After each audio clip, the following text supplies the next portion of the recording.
जनाब आला, इनके जितने लीडर हैं उतने बयान हैं।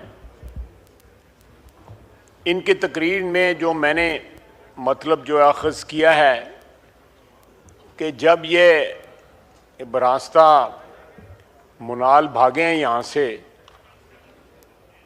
तो बुशरा बीबी इनके साथ थी। बुशरा बीबी ऑन रिकॉर्ड हैं कि मुझे छोड़ के सारे लोग जो है भाग गए, दौड़ गए।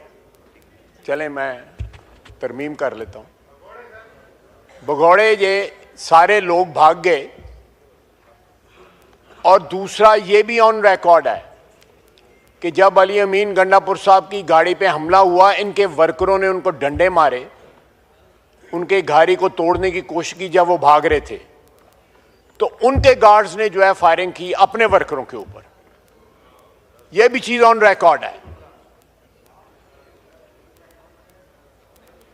सर, ये कम से कम इस हाउस के सामने कोई यूनिफाइड किस्म का बयान जो है जिसमें कोई तसलसल हो, जिसमें कोई कोहेरेंस हो, जिसमें कॉन्ट्रडिक्शंस ना हो, वो तो कम से कम पेश करें। अपना अपना रिकॉर्ड जो है वो तो स्ट्रेट कर लें। एक बात पे मुझे बड़ा अफसोस हुआ कि इन्होंने अब एक नया कार्ड जो है प्ले करना शुरू किया है, और उस सुबाइयत का कार्ड है।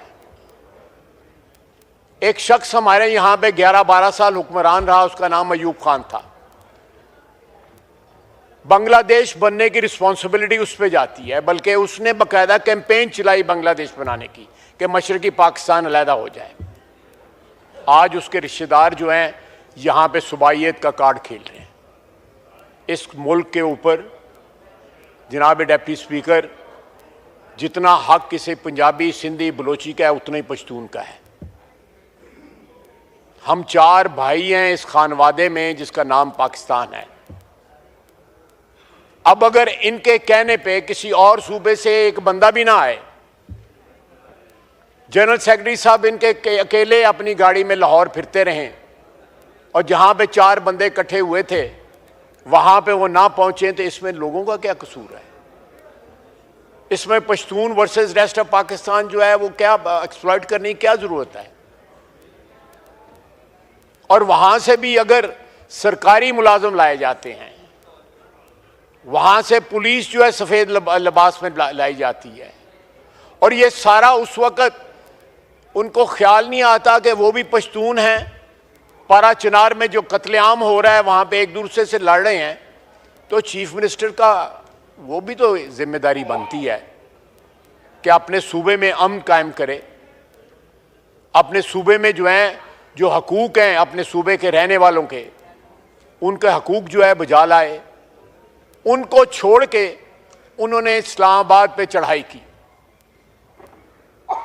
और उसका नतीजा क्या निकला? तीसरी दफा जो है वो चढ़ाई इनकी नाकाम हुई। और ये लीडरशिप जानती है इनकी, मैं नाम नहीं लेना चाहता, कि बानी पीटीआई ने संजानी का एग्री किया जब रात को 10 बजे जेल खोली गई, लेकिन उनकी बेगम साहबा ने रिफ्यूज कर दिया। उसने कहा, मैं उनको इल्जाम नहीं देता, क्राउड देख के वैसे बंदे का जो मीटर फिर जाता है कि इतना क्राउड था। उन्होंने कहा जी चलें जी, डी चौक चलते हैं। और ये जो है उसके बाद जब ये वहां से पसपा हुए हैं, भागे हैं, दुम दबा के भागे हैं, सारी की सारी लीडरशिप अपने वर्करों को छोड़ के भागी है। और वर्कर वीडियो मौजूद है, आप इस हाउस में उस दिन की वीडियो चलाएं, आपको पता लग जाएगा कि गोली किसने चलाई, फायरिंग किसने की, कौन वहां से भागा, कौन बड़के लगा रहा था। और जब कन्फ्रंटेशन का मौका आया, जब धरने का मौका आया या खड़े रहने का मौका आया, तो कौन कौन वहां से भागा है। और इनको ये रास्ता मिल गया हुआ है, सारे जो मुनाल के रास्ते भागते हैं। तीनों दफा जब ये भगौड़े हुए हैं, चीफ मिनिस्टर साहब तीनों दफा पहले केपी खड़े होते हैं, उसके बाद कोसार कॉम्प्लेक्स खड़े होते हैं, उसके बाद पहाड़ पे चढ़ जाते हैं, उसके बाद 12 जिलों से जो है पेशावर पहुंच जाते हैं। जनाब स्पीकर, ये तौहीन है इज्तिमाई शऊर की जो ये बातें करते हैं। मैं लंबी बात नहीं करना चाहता क्योंकि मेरे पास तो बंदूक का या कोई लाइसेंस भी नहीं है। मैं जानते ही नहीं हूँ क्या रेंज होती है और कौन सी स्नाइपर राइफल होती है और कौन सी फलानी होती है, रेमिंगटन वगैरह क्या क्या इन्होंने बात। लेकिन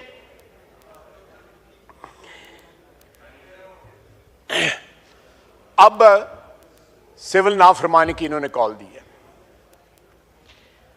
आज से 10 साल कबल भी इन्होंने सिविल नाफरमानी की कॉल दी थी और कंटेनर पे खड़े होकर बानी पीटीआई ने खुद जो है मुख्तलिफ यूटिलिटी बिल्स को जो है आग लगाई थी और लोगों को कहा था कि यूटिलिटी बिल्स ना देना।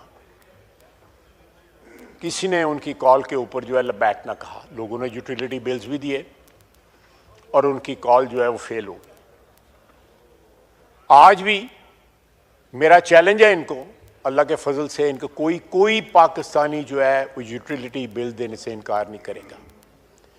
कोई एक्सपैट पाकिस्तानी जो है, बैरून मुल्क रहने वाले पाकिस्तानी जो हैं वो अपने घर अपने मुल्क में तरसीलात बेचना जो है वो बंद नहीं करेंगे। ये ज़रूर करें। मैं इसरार करता हूँ कि ये नाफरमानी, सिविल नाफरमानी के ऊपर ज़रूर खड़े रहें, इस स्टैंड लें। इंशाअल्लाह ताला ये जिस तरह इनके 3 हमले जो हैं वो फेल हुए हैं, इसी तरह ये सिविल नाफरमानी की कॉल भी जो है फेल होगी। जनाब वाला, अफसोस की बात है कि जब इतनी हजीमत उठानी पड़ती है, जब इतनी शिकस्त उठानी पड़ती है, जब इस तरह भागना पड़ता है मैदान से, तो उसके बाद सुबाइयत का कार्ड खेलना जो है, मैं समझता हूँ ये पाकिस्तान के साथ जो है वाबस्तगी वफादारी की का तकाजा ये है कि इस हाउस में आप मेंबर हों, इस हाउस ने आपको इज्जत दी हो, जो इसका वफाक का हाउस है, उस हाउस में खड़े होके ऐसे बीज बोने की कोशिश की जाए और बाकायदा जो बच्चे ऊपर बैठे हैं उनको एड्रेस करके बात की जाए, क्योंकि वो बच्चे जो हैं हमारे सुबह केपी से आए हुए हैं। इससे ज़्यादा घटिया और क्या हरकत हो सकती है? सर, ये डीएनए पे बड़ा डिपेंड करता है, बहुत डिपेंड करता है डीएनए के ऊपर कि इंसान का डीएनए किस किस्म का है। अगर आपके डीएनए में पावर यूजर्व करने की ट्रेडिशन हो, उसके जरासीम हो, आमरीयत के जरासीम हो और बेशुमार किस्म को, मैं लंबी बातों में नहीं जाना चाहता, तो फिर वो इस किस्म की बातें करते हैं कि ये इनकी शिकस्त खुर्दा जो ज़हनीयत है उसकी निशानदेही करते हैं। ये अल्फाज जो हैं जो इन्होंने इस्तेमाल किए वफाक के ख़िलाफ़, पाकिस्तान की वहदत के ख़िलाफ़ जो है, जो इन्होंने बीज बोने की कोशिश की है।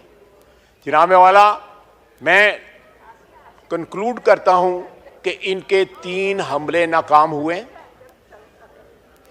बड़ा बोल नहीं बोलता, अल्लाह के फजल से इनका सिविल नाफरमानी वाली कॉल भी नाकाम होगी।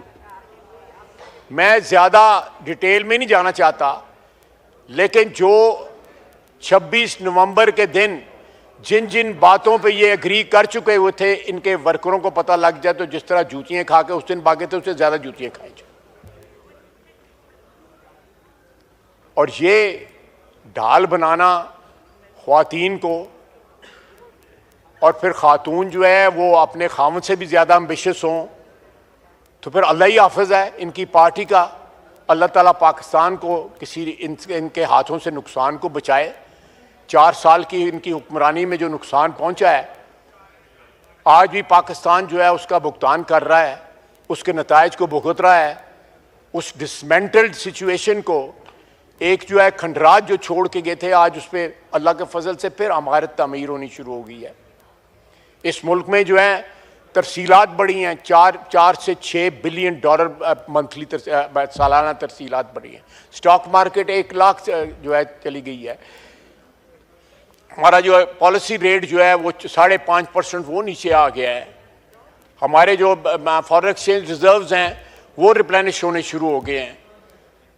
इन्फ्लेशन जो है हमारी सिंगल डिजिट के ऊपर, लो सिंगल डिजिट पे आ गई है। ये बावजूद इस बात के कि इन्होंने डिसरप्शन करने की पूरी कोशिश की है कि कहीं इकोनॉमिक रिकवरी ना हो जाए। एक दिवालिया सूबे की लीडरशिप लेके बार बार हमला कर रहे हैं, जिसके बाद तनख्वाहें देने के साथ पैसे नहीं है, अस्पताल चलाने के पैसे नहीं है, स्कूल चलाने के पैसे नहीं है।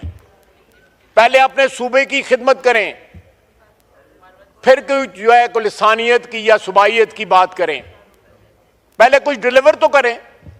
आपने 4 साल में क्या डिलीवर किया? आप पिछले 10-12 साल से हुक्मरान है केपी के अंदर। केपी को बाकी सूबों के साथ कंपेयर कर लेना। क्या आपने वो सूबा जो है अच्छा खासा खाता पीता खुशहाल जो है सूबा जो है उसमें दहशत गर्दों को ला के बसा दिया?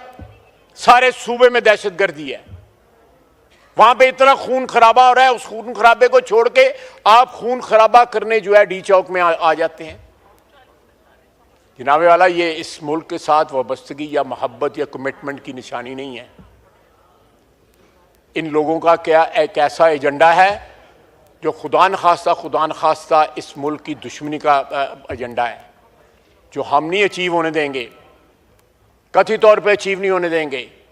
ये जितनी बार चाहते हैं हमला आवर हों, हर दफा ये भागेंगे, हर दफा इनके जो वर्कर्स हैं उनको पता लग गया कि इनकी क्या औकात है। ये जितने लीडर हैं उतने इनके ओपिनियन हैं। इतने इख्तलाफात जो हैं आपको किसी पॉलिटिकल पार्टी में नजर नहीं आएंगी। एक पॉलिटिकल पार्टी में एक होती है, एक डिसिप्लिन होता है। जब वो बातें करते हैं उसमें कोई कोहेरेंस होती है बातों में आपस में। आधी लीडरशिप से ज्यादा जो है वो तो रिजाइन कर गई थी उस दिन 26 नवंबर को। किस बात पे रिजाइन कर गई थी? अपने इंटरनल इख्तलाफात की वजह से रिजाइन कर गई थी। अंदर की बातें मैं ज्यादा लंबी नहीं बताना चाहता, बहुत चीजें अमानतन है हमारे पास कि इन्होंने हमसे राब्ते किए या आज राब्ते कर रहे हैं या कल राब्ते कर रहे हैं, और अब राब्तों में क्या कह रहे हैं ये, और बानी पीटीआई क्या पैगाम भिजवा रहा है बाहर। खुदा का वास्ता है, सुबाइयत या लिसानियत या इस मुल्क में कोई ऐसे बीज न बोएं जिसकी फसल जो है कल जो है सारे पाकिस्तान को काटनी पड़े। वमा अलैना इल्लल बलाग।